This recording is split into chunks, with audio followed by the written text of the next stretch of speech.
할렐루야. 네, 오늘 또 주님 앞에 나오신 여러분의 주의 이름으로 축복합니다. 우리 하나님 말씀 함께 보겠습니다. 하나님 말씀 마태복음 11장 1절에서 19절까지의 말씀입니다. 우리 함께 읽겠습니다. 예수께서 12제자에게 명하기를 마치시고 이에 그들의 여러 동네에서 가르치시며 전도하시려고 거기를 떠나가시니라. 요한이 옥에서 그리스도께서 하신 일을 듣고 제자들을 보내어 예수께 여짜오되 오실 그이가 당신이 오니이까 우리가 다른 일을 기다려오리이까. 예수께서 대답하여 이르시되 너희가 가서 듣고 보는 것을 요한에게 알리되 맹인이 보며 못 걷는 사람이 걸으며 나병 환자가 깨끗함을 받으며 못 듣는 자가 들으며 죽은 자가 살아나며 가난한 자에게 복음이 전파된다 하라. 누구든지 나로 말미암아 실족하지 아니하는 자는 복이 있도다 하시니라. 그들이 떠나매 예수께서 무리에게 요한에 대하여 말씀하시되 너희가 무엇을 보려고 광야에 나갔더냐? 바람에 흔들리는 갈대냐? 그러면 너희가 무엇을 보려고 나갔더냐? 부드러운 옷 입은 사람이냐? 부드러운 옷을 입은 사람들은 왕궁에 있느니라. 그러면 너희가 어찌하여 나갔더냐? 선지자를 보기 위함이었더냐? 옳다. 내가 너희에게 이르노니 선지자보다 더 나은 자니라. 기록된 바 보라 내가 내 사자를 내 앞에 보내노니 그가 네 길을 내 앞에 준비하리라 하신 것이 이 사람에 대한 말씀이니라. 내가 진실로 너희에게 말하노니 여자가 낳은 자 중에 세례 요한보다 큰 이가 일어남이 없도다. 그러나 천국에서는 극히 작은 자라도 그보다 크니라. 세례 요한의 때부터 지금까지 천국은 침노를 당하나니 침노하는 자는 빼앗느니라. 모든 선지자와 율법이 예언한 것은 요한까지니 만일 너희가 즐겨 받을진대 오리라 한 엘리야가 곧 이 사람이니라. 귀 있는 자는 들을지어다. 이 세대를 무엇으로 비유할까? 비유하건대 아이들이 장터에 앉아 제 동물을 불러 이르되 우리가 너희를 향하여 피리를 불어도 너희가 춤추지 않고 우리가 슬피 울어도 너희가 가슴을 치지 아니하였다 함과 같도다. 요한이 와서 먹지도 않고 마시지도 아니하며 그들이 말하기를 귀신이 들렸다 하더니 인자는 와서 먹고 마시며 말하기를 보라 먹기를 탐하고 포도주를 즐기는 사람이요 세리와 죄인의 친구로다 하니 지혜는 그 행한 일로 인하여 옳다함을 얻느니라. 아멘. 자, 오늘은 이제 이 마태복음 11장으로 들어가는데요. 마태복음 10장에서 예수님께서 제자들을 택하시고 또 그들을 파송하시면서 이 복음을 전하는 사명자들에 대하여서 이 복음을 전하는 것이 어떠한 것인지 또 어떠한 위험성이 있는지 어떠한 각오와 태도를 가지고 해야 되는지 이런 여러 가지 이야기들을 합니다. 그리고 나서 이제 오늘 11장에서 이 12제자를 바로 이제 파송을 하시고요. 예수님도 그 동네에서 떠나서 또 여러 동네로 가서 이제 가르치고 또 전도하시려고 거기를 떠나십니다. 이게 이제 11장 1절이고요. 그리고 나서 이제 나오는 이야기가 세례 요한이 예수님께 사람을 보냅니다. 제자들을 보내서 묻는 이야기가 나오는데요. 세례 요한에 대한 이야기를 관련된 말씀을 이렇게 쭉 하시는데요. 여기에 보면 요한이 옥에서 그리스도께서 하신 일을 듣고 제자들을 보내어 예수께 여짜오되 오실 그이가 당신이 오니까 아니면 다른 일을 기다려올까 이렇게 이야기를 합니다. 근데 우리가 이제 이야기를 들으면서 좀 궁금하고 의문점이 들 수가 있어요. 왜냐하면 세례 요한은 예수님께서 세례 요한에게 이 세례를 받으러 오실 때 분명히 그분이 메시아라는 것을 이렇게 성령의 가르치심으로 알았고, 그래서 내가 당신께 세례를 받아야 되는데 오히려 당신 나에게 세례를 받으러 나옵니까? 뭐 이렇게 말씀하시기도 했고요. 또는 세례 요한이 한참 사역을 할 때 오신 예수님을 보면서 세상 죄를 지고 가는 어린 양이다. 우리 요한복음에 보면 나오잖아요. 뭐 그렇게 이야기도 했습니다. 그러니까 이미 예수님이 메시아다. 예수님께서 이 땅에 그 구약 시대에 예언드렸던 그 메시아로 오신 분이다 알았단 말이에요. 그런데 왜 여기서는 옥에 갇혀 있으면서 이 제자들을 보내서 그 오실 그이가 당신이 맞습니까? 이게 물어봤을까? 세례 요한이 처음에 분명히 성령의 증거도 있었고 자기가 이렇게 봤을 때도 바로 예언된 메시아가 맞다라고 생각을 했는데 지금 세례 요한이 옥에 갇혀 있거든요. 왜냐하면 헤롯 안디바가 자기 동생의 아내 헤로디아를 자기 아내로 데리고 온 것이 이것은 옳지 않다라고 비판을 했다가 지금 미움을 사가지고 갇혀 있는 그런 상황입니다. 그런데 옥에 갇혀 있는 가운데에 이게 들리는 소문에 의하면 예수님이 이렇게 했다 저렇게 했다. 지금 예수님의 행적이 굉장히 온 나라에 그러니까 센세이션을 일으키고 있는 굉장히 그런 화두가 되고 있는 그런 이야기들이니까요. 많은 이야기들을 듣겠죠. 근데 이제 계속 이야기를 듣고 예수님께서 이런 행적을 하셨다, 또 뭐 이런 말씀을 하셨다, 뭐 이렇게 이야기를 하는데, 이걸 들어보니까 이거 우리가 기다리던 그 메시아가 맞나? 이런 생각이 드는 거죠. 그래서 지금 제자들을 보내서 확인을 하는 겁니다. 그런데 왜 우리가 기다린 메시아가 맞냐라고 생각을 했냐? 자기들이 원래 기대했던 그런 모습을 보이지 않는 거죠. 그러니까 지금 이스라엘 백성들이 기대하고 있는 메시아는 다윗 왕과 같은 그러한 왕으로서 오시는 메시아예요. 그래서 메시아가 오시면 반드시 지금까지 뭐 한 몇백 년 동안을 그런 다른 나라의 식민 지배를 계속해서 받고 있었던 상황이고 지금도 로마의 식민 지배를 받고 있는데 다윗과 같은 그러한 왕, 그런 메시아가 오면 분명히 우리를 로마로부터 우리를 해방시켜 줄 것이다. 그것을 위한 어떤 일들을 할 거다. 뭐 이렇게 생각을 하고 있었단 말이에요. 그런데 예수님이 하시는 걸 보니까 전혀 그것과 상관이 없는 일을 계속 하시는 거예요. 그래서 지금 예수님께 사람들을 보내가지고 확인을 하려고 하는 건데 예수님은 거기에 대해서 직접적으로 그렇다 아니다 뭐 이렇게 말씀을 안 하십니다. 그러면서 이제 뭐라고 예수님께 대답을 하셨냐면 이렇게 대답하여 이르시되 너희가 가서 듣고 보는 것을 요한에게 알리되 맹인이 보며 못 걷는 사람이 걸으며 나병 환자가 깨끗함을 받으며 못 듣는 자가 들으며 죽은 자가 살아나며 가난한 자에게 복음이 전파된다 하라. 누구든지 나로 말미암아 실족하지 아니하는 자는 복이 있도다 하시니라 그랬습니다. 그러니까 이게 무슨 이야기냐면 뭐 가타부타 이렇다 저렇다 말씀하지 않고요. 지금 나를 통하여서 일어나는 이 일들을 봐라라는 거예요. 지금 이런 기적적인 일들이 단순히 이제 이런 기적을 일으키는 분이다. 라는 것 때문에 메시아라고 알아라는 이야기는 아니고요. 이게 지금 이사야 선지자를 통하여서 메시아가 오시면 그날이 오면 이런 일들이 일어날 거다라고 하는 게 지금 맹인이 보고 못 걷는 사람이 걷고 나병 환자가 깨끗함을 받고 못 듣는 자가 듣는 이런 모든 현상들이 이제 일어날 것이다. 이사야에 보면 이사야 35장 5절 6절을 보면 이 말씀이 나오고요. 또 이사야 61장 1절에 보면 이 여호와의 영이 내게 임하여서 가난한 자에게 복음이 전하여지고 갇힌 자에게 자유가 전파되고 뭐 이런 이야기들이 쭉 나오거든요. 그러니까 뭐 예수님은 그 이사야 선지자가 예언한 내용들이 지금 나를 통해서 이루어지고 있다. 그럼 내가 누구겠느냐? 이렇게 이야기를 한 겁니다. 그러면서 누구든지 나로 말미암아서 실족하지 않는 자들은 복이 있다. 이렇게 말씀을 하시는데요. 왜 실족을 하겠습니까? 이미 사람들은 메시아에 대한 편견이 있는 거죠. 내가 원하는, 우리가 바라는 메시아 상이 있는 겁니다.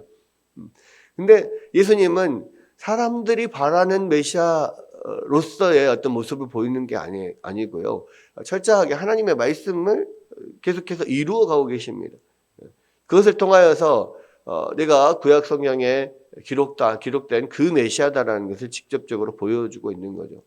그러니까 예수님께서 일으키시는 여러 가지 병자를 낫게 하고 기적을 일으키는 이런 모든 것도 사실은 내가 이런 능력 있는 사람이다 이런 걸 보이는 게 아니고요.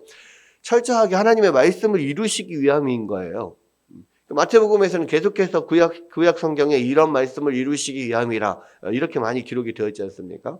그러니까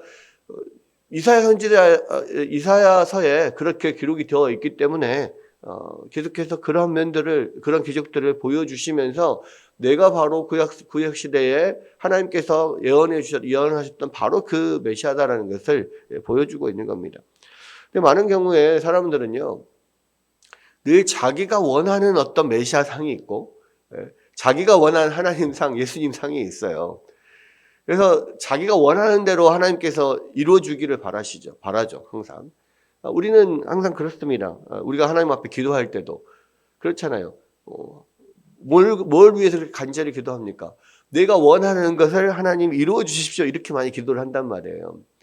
그런데 그렇게 기도하는 것은 그냥 이방 우상들에게 기도하는 거나 똑같습니다. 우리 손주 대학교 꼭 좋은 데 붙여주십시오. 새벽마다 물 떠놓고 그렇게 100일 치상을 드리는 할머니 또 어머니와 우리 아들 딸 대학 합격을 위해서 교회 나와서 100일 특별 기도하는 어머니와 무슨 차이가 있냐고요. 물론 기도하는 대상의 차이는 있습니다만은 그러한 것은 예수님께서 또는 하나님께서 우리 가운데 원하시는 게 아니에요. 자기가 원하는 것을 이루어 주십시오. 이것은 그냥 우상을 섬기는 거하고 똑같습니다. 왜냐? 우상이라고 하는 것이 결국은 인간들이 자기가 바라는 하나님, 자기가 바라는 신을 만들어 놓고 자기가 원하는 것을 이루기 위하여서 만드는 거거든요. 그래서 우상은 탐심이고 우상이라는 게 그런 겁니다. 어떤 내가 바라는 것을 자꾸 이루려고 억지로 이 신을 그 자리에다가 앉히는 거예요. 근데 예수님은 항상 그 이야기 하지 않습니까? 사람들이 예수님을 끌어다 왕으로 삼으려고 하니까 예수님이 자리를 피해서 다른 곳으로 가셨다. 요한복음에 보면 그런 이야기들이 많이 나오거든요. 사람들은 억지로 끌어다가 왕으로 삼으려고 해요. 예수님이 오병이어 기적을 딱 보여주면 그것을 통하여서 이제 하나님께서 예언하시던 그 메시아구나 이렇게 알아야 되는데 그게 아니라 예수님이 우리의 왕이 되면은 우리 평생 먹을 거 걱정 안 하겠다. 억지로 끌어다가 왕으로 앉히려고 한단 말이에요. 근데 그 자리를 항상 이렇게 피하시거든요, 예수님은. 여러분, 우리도 마찬가지입니다. 우리가 신앙생활하면서 자꾸 예수님을 내가 원하는 메시아상으로, 내가 원하는 그런 것들을 이루어 주실 분으로 그렇게 생각하고 그렇게 이렇게 열심히 신앙생활을 하는 것을 신앙생활 잘하는 것으로 생각하는데 그렇지 않다는 거예요. 그렇게 하다 보면 하나님이 내 뜻대로 안 되니까 그러면 어떻게 됩니까? 실망한 게 되죠. 나중에 하나님, 내가 이렇게 열심히 하나님을 섬기고 내가 그렇게 열심히 기도했는데 왜 하나님 이렇게 안 해주십니까? 라고 하고 실족할 수밖에 없다는 거예요. 그러나 여러분, 하나님은요, 내 마음대로 되는 게 아니에요. 그러니까 우리가 신앙생활을 잘하고 이 세상에서 행복하게 잘 살려면요, 하나님 뜻대로 하는 것이 필요한 거지, 하나님을 내 마음대로 움직이려 해서는 안 된다는 겁니다. 여기서도 분명히 그렇게 말씀을 하시는 거예요. 나는 너희가 원하는 그런 메시아가 아니라 하나님이 이렇게 정하셨고 하나님이 원하시는 그 메시아로 내가 이곳에 왔고 또 하나님께서 원하시는 그 일을 할 것이다. 이 일을 이야기를 하는 겁니다. 자, 그러면서 이 세례 요한에 대한 이야기를 하는데 세례 요한에 대해서 예수님께서 굉장히 후하게 이야기를 하죠.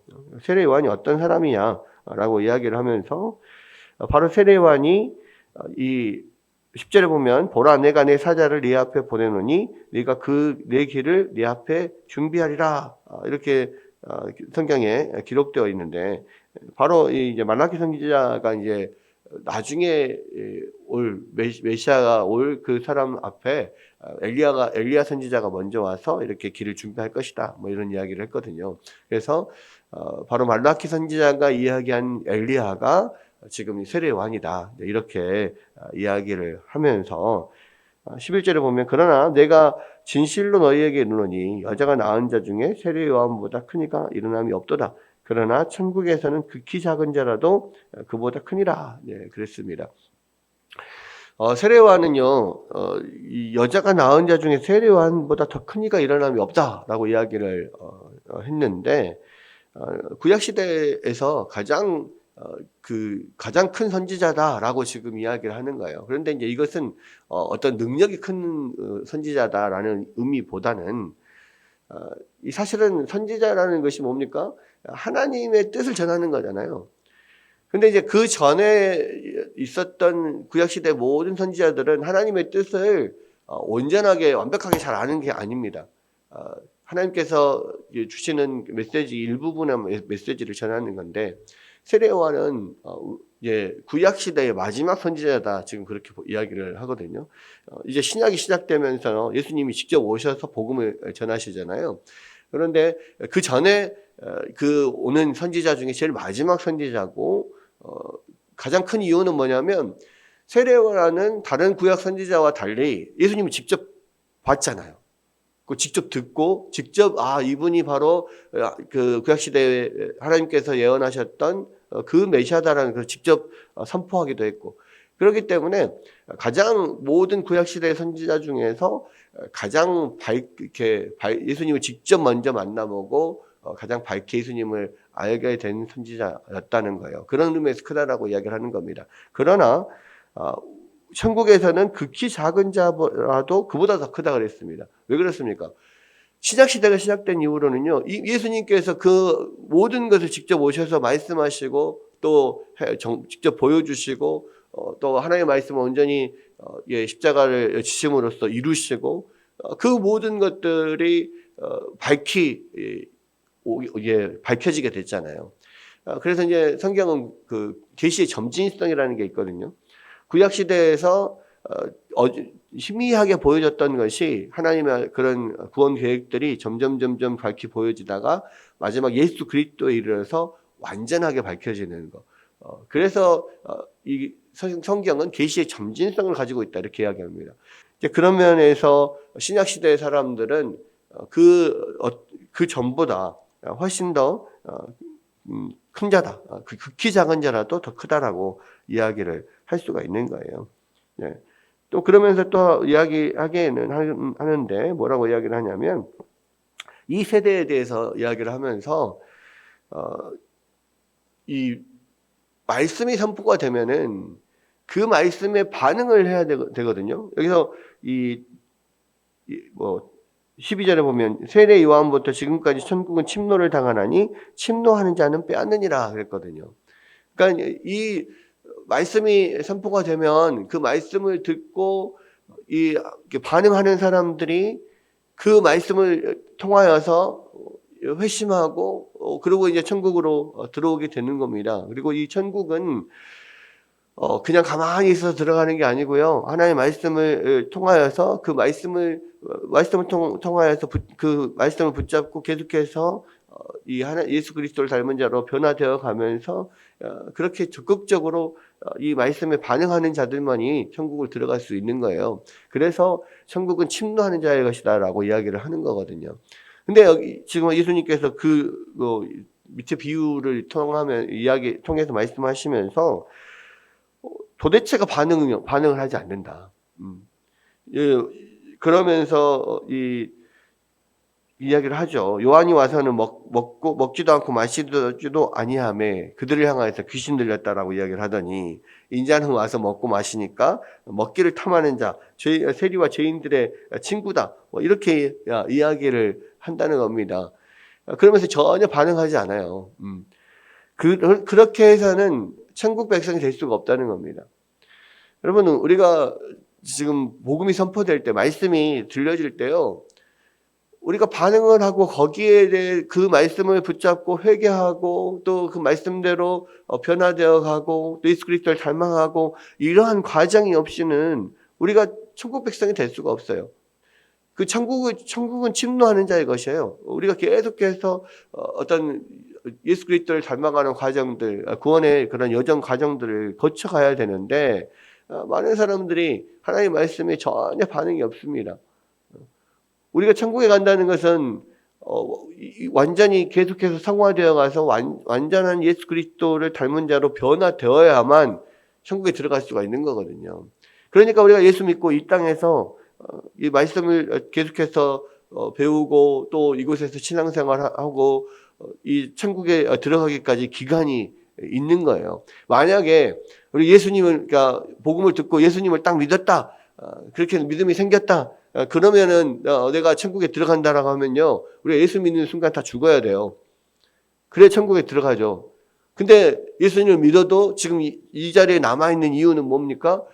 아직 우리가 해야 될 일이 남아있는 거예요. 그것은 사람들이 사명이 남아있다 이렇게 이야기하지만 사실은 사명보다 더 중요한 게 뭐냐면 우리가 예수 그리스도를 완전히 닮아가서 변화되어야만 천국에 들어가거든요. 왜? 천국은 하나님은 거룩하시기 때문에 내가 거룩하니 너희도 거룩하라고 했잖아요. 거룩하지 않은 사람들은 천국에 들어갈 수가 없어요. 그러니까 우리가 예수님처럼 완전히 변화되지 않으면 그것을 우리가 영화라고 하거든요. 영화. 완전히 변화되지 않으면 천국에 들어갈 수가 없어요.